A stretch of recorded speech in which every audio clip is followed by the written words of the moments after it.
Again, take it with a grain of salt. My opinions are my opinions. They are not the opinions of Digital Ascension Group or Digital Wealth Partners. And I try to be candid with you guys and share things on here. But I have to give my disclaimers on my attorneys and everything, because of the regulated space that we're in. So anyway, kind of back to the macro. We do have a very large naval tanker. I don't know if it's called a tanker, naval ship moving into the Gulf of Oman right now.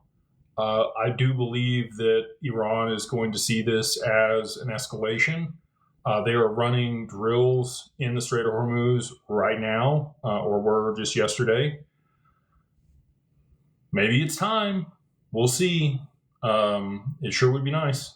And again, I said this in the mastermind earlier today, but I don't wish collateral damage on anybody. I'm not looking for an escalation to World War III. I don't want anybody to get hurt. I'm not looking for any of that. I would just like them to be like, hey, look, this is starting to escalate. Let's just shut down the Strait of Hormuz until we work this out type thing. And that would be enough for me. And then they work it out in a few days, right? But that alone would cause oil to spike in yen.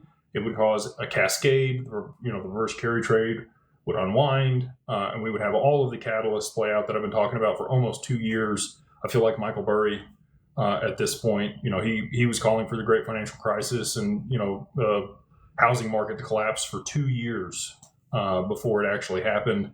And he was way down. Like he had created options against the housing market that banks were willing to sell him because they were like, yeah, that's not going to collapse. Good luck, dude.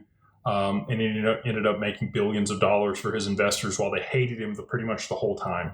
They thought he was crazy. They thought that, he was going to lose all their money. They had lockup periods. They were trying to pull their money out because all they saw was the money going down. And that's how I think a lot of people feel right now in XRP. Like, you've bought into this, you understand the utility, how it's going to be used, all those things, but the price is down significantly from where it was. And until we have these catalysts play out and all these things happen, it's going to continue to trend with Bitcoin, right? The sentiment in the market is now at an all-time low, while fundamentals are at an all-time high. It's like, if you're buying the right cryptos right now, the ones that you've done research on, again, talk to your financial advisor, all that stuff, this is an opportunity like we saw in 2001, really. Like after the dot-com bubble blew up, fundamentals were at an all-time high. Amazon was trading at $4 to $6.